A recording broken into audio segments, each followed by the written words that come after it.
David Icke was right. He was right about a lot of things. He was right about Ted Heath. He was right about Jimmy Savile. He was right about them wanting to create global superstates and through the trade treaties, etc., the trade deals, and create the global world government system, etc., through the central banks. He was right about a microchip population and how the majority would go to it willingly. And now you've got corporations who microchip their customers, their staff.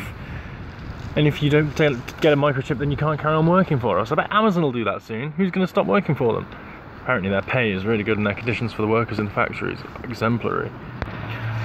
But despite how David Icke is right about everything, despite how he was saying that they would cut off payments to people based on hate speech and spurious definitions like that, and now they're literally doing that with Patreon and Subscribestar and PayPal, literally cutting off payments to person after person after person. It wasn't just Alex Jones, he was the bellwether, but we didn't pay attention.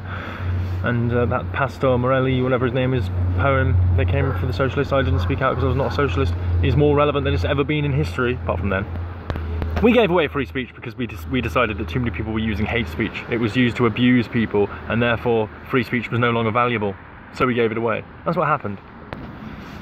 And the thing is, David Icke was writing in the 90s that this would happen. He was predicting this would happen, that the world would turn totalitarian because there was an agenda, there was a global cabal operating from behind the shadows, pulling all the strings of the politicians, etc. We see them just echoing and parroting the lines. We see the media parroting the lines. And then later on, WikiLeaks actually revealed the collusion between individual members of the media and the Podesta groups, etc. Not the Podesta group, but the Podesta group, yeah, but the Podesta affiliates, all the Clinton people, all the Democrats, etc., all the politicians, all the Eric Schmidt from Google, Jeff Bezos from Amazon, Jack Dorsey from Twitter, you know, all these people were colluding and conspiring, and they have been doing so, to end free speech, and they agree that it's a good idea to end free speech, because free speech is hate speech.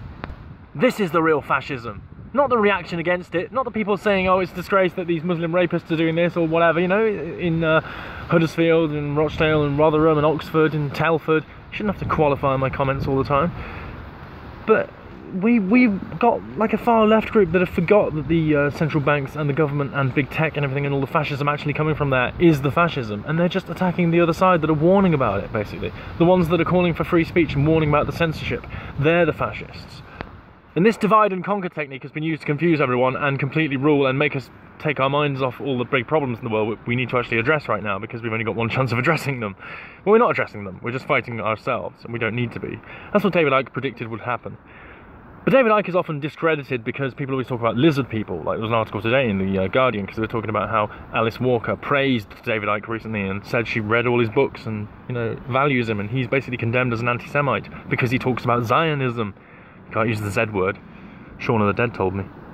But when they ridicule him by talking about lizard people, all they're doing is taking him out of context, which is something they criticise other people for doing. They're taking him out of context because what he's talking about when he says things are interpretations of lizard appearances and things gels with historical accounts, mythological accounts, scientific accounts of everything to do with our derivation from history and how we evolved. Whether it's a dinosaur or a dragon, they're both lizards, right?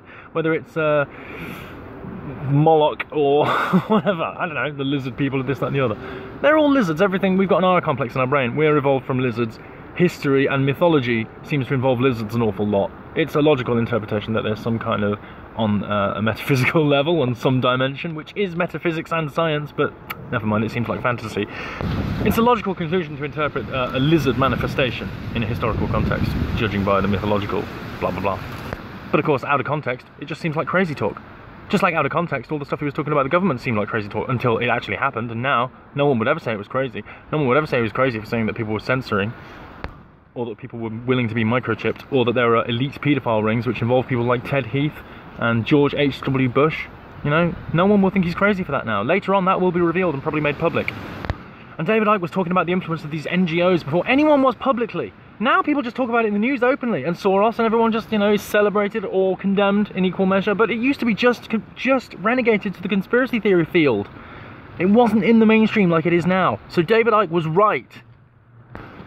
And after a lifetime of being ridiculed, a lifetime of being bullied, because he was daring to stand up to the establishment while all the establishment lackeys still stood behind it and basically agreed with Terry Wogan when he said, America's a free society. Yeah, America's a free society. Well, it might seem free under Trump.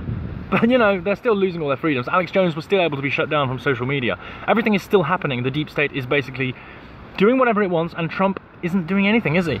He is pulling troops out of Syria and Afghanistan now, and that is a brilliant thing. That's as good as denuclearizing the North Korean peninsula.